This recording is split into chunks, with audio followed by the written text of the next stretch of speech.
My brain's so fuzzy. I feel like I've been fed through a blender. Got to get my thoughts in order, figure out what happened, find some way out of this mess. Today on the Comic Book Report, Superman the Man of Steel, Volume 2 hardcover from John Byrne. Stick around and check it out.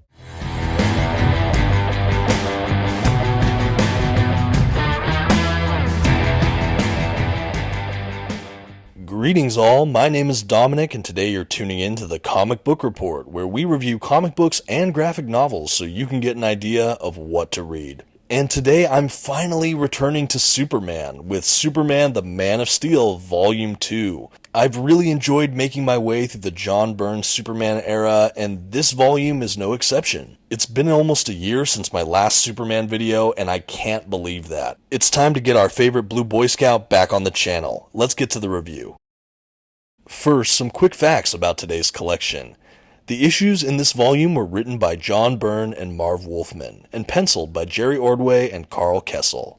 The issues collected were first published by DC Comics beginning in 1987.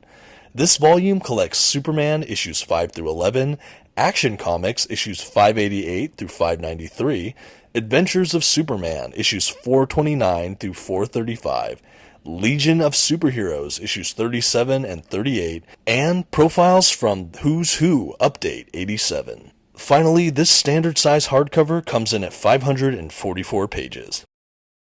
At this time, I'd like to issue a brief spoiler warning. I will be flipping through the contents of today's volume and commenting on plot points throughout. You've been advised. Okay, and here's our first look at that Superman Man of Steel collection. This is volume 2 of a 4-volume standard size hardcover collection, collecting the entire John Byrne Superman era. And I gotta say, I do love me some 80s DC comics. The cover art on this collection is beautiful, and stylistically it's pretty close to volume 1, except for the spine being kind of a reddish orange instead of a blue, but overall a very well made collection for what we're getting. My only regret is I would have loved to see the oversized omnibus glossy print sewn binding version of this Byrne run, so having a standard size on matte paper with I believe glued binding, it's not ideal, but wow, I'm so thankful we didn't get a reissue of paperbacks. I like the hardcover. Speaking of, I just wanted to give you a better look at the dust jacket itself, and then we can examine the under the dust jacket artwork. And once again, they're knocking it out of the park over here at DC with their under the dust jacket artwork. We have some spectacular images of Superman, our favorite Blue Boy Scout, as I said earlier. Very well-made collections. No serious complaints once I realized we weren't going to get an omnibus treatment for the Byrne run at this time. Okay, and now that we're done with the exteriors, we can go ahead and jump into the collection proper, and I gotta say, I love how this thing is mapped, I love how it's set up. We got a great table of contents that lays out exactly what we're getting with each issue and what page you can find it on. And honestly, it's super helpful for a collection like this. There are some standalone issues and a good handful of 2 or 3 issue little mini arcs or stories, but we're juggling like 3 or 4 different Superman books here, and so it kind of jumps around. So at any rate, I love the table of contents. It's a great way if I want to come back to this collection and only want to read a specific issue. I know exactly where to find it. And again, why that's particularly appropriate here is in these 80s comics, there are so many adventures, episodic stories that it's almost overwhelming. We don't have that one story is a 6 or 7 issue or 12 issue arc and we get 1 or 2 in a book like this. It's that we get like a dozen or so different stories throughout this 500-page book. We have Superman fighting a metal mummy. We have him fighting alongside Hawkgirl and Hawkman. We have a great Green Lantern issue. We have an awesome multi-issue arc where Superman joins up or fights against the Legion of Superheroes. I'll talk about that later. Overall, there's just story after story after story in here, and you get so much. It reminds me of if you've picked up some of the Epic collections from Marvel where you get a good handful of just different story arcs across 20 or 30 issues or so. Very similar feeling in here, but a nice hardcover edition.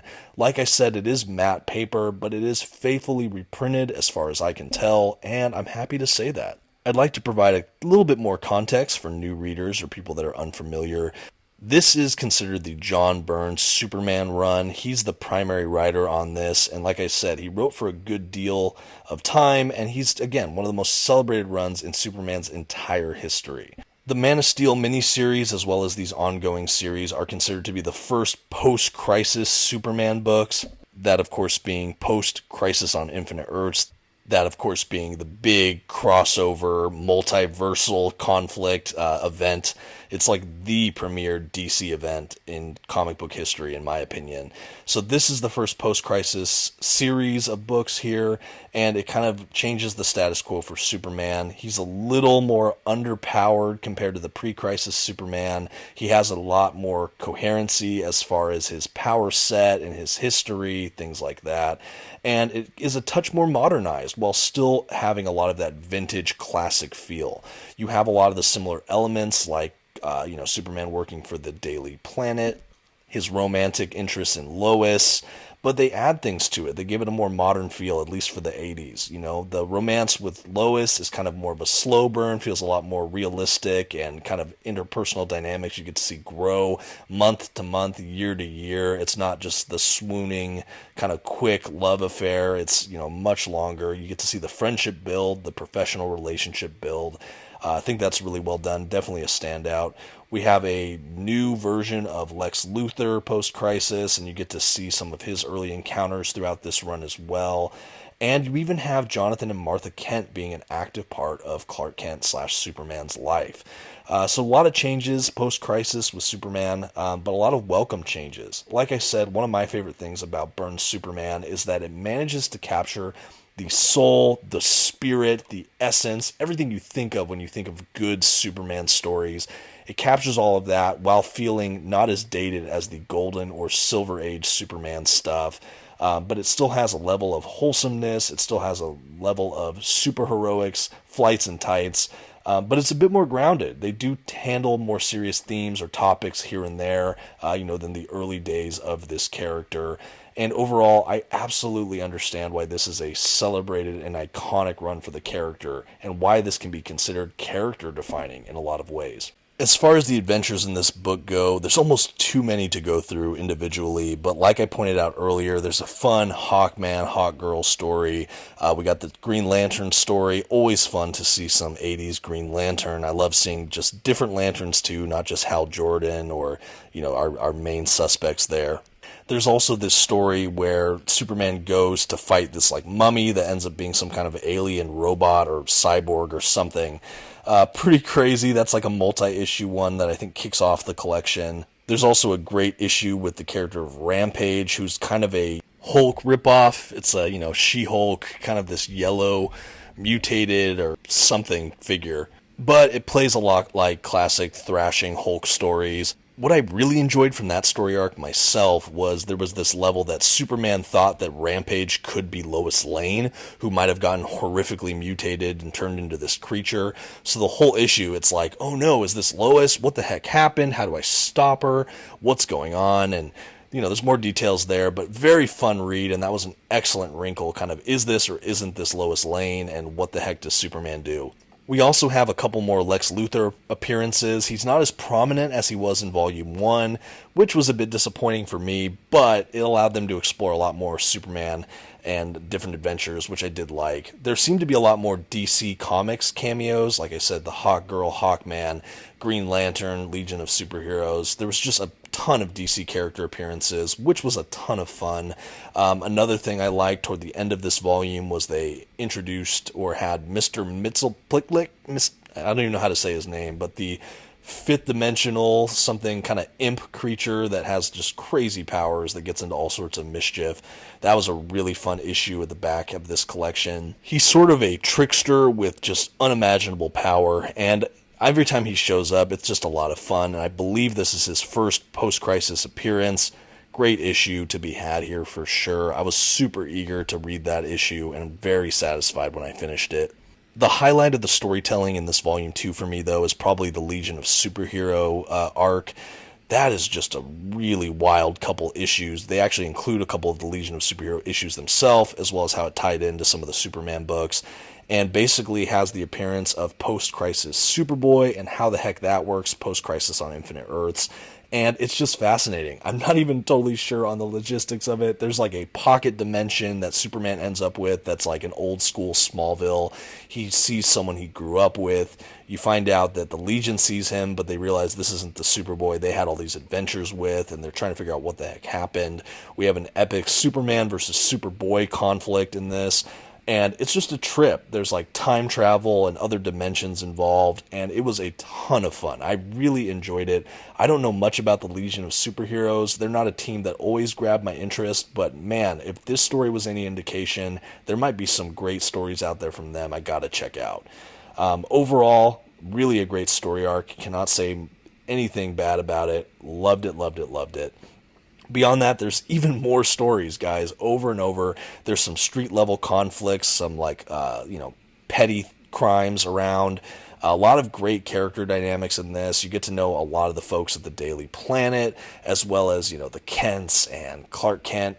I really enjoy the way that Byrne does Clark Kent / Superman's internal monologue. I think like Batman books that are successful, this was a really successful internal monologue throughout the whole run. You really just get the added level of depth from this character as you see how he processes certain things, you see how he problem solves and what goes through his mind, and I really loved that. And he's still that squeaky clean Boy Scout, but he feels like he has a little bit of grit to him, which I really liked.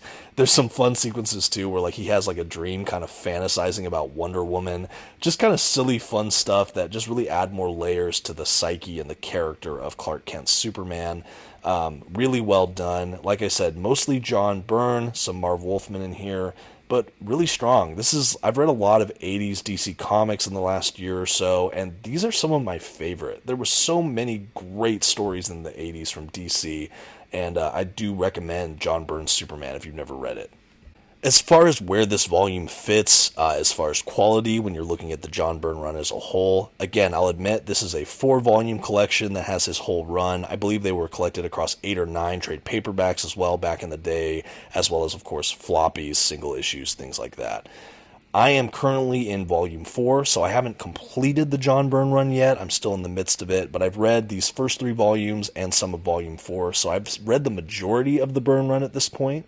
I will say that this is probably my low point in his entire run, but that being said, there's still a ton to love, but I felt like it was a bit of a lull between how great this started with the Man of Steel miniseries and some of those early issues, and even Volume 3, I feel like introduced so many great concepts. There was kind of a graphic novel in Volume 3, I think Silver Banshee was in Volume 3, just Volume 3 really stepped it up to me in my opinion.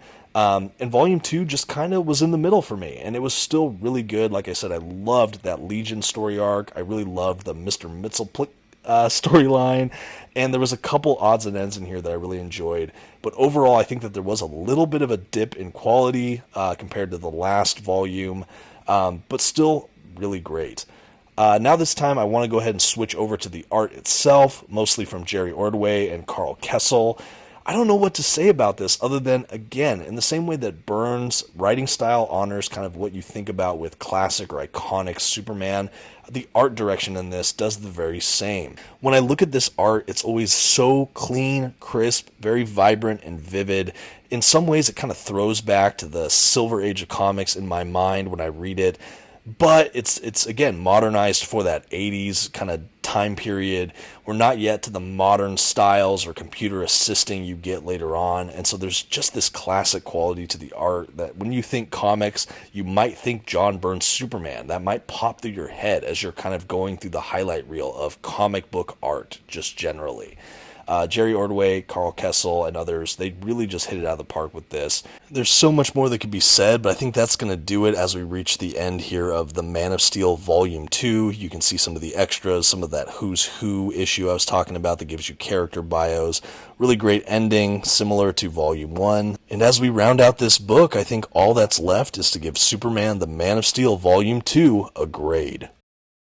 Even with a slight dip in quality from the Volume 1, these classic and iconic Superman stories really breathe fresh life into one of the most beloved superhero comics of all time. For this reason, the Comic Book Report is happy to give Superman the Man of Steel Volume 2 hardcover a B.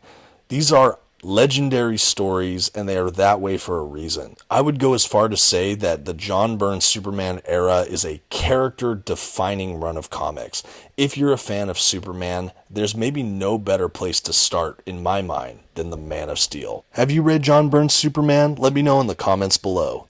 And until next time, this has been the Comic Book Report. Don't forget to leave a like and check out some of my other videos. And until next time, have a good one.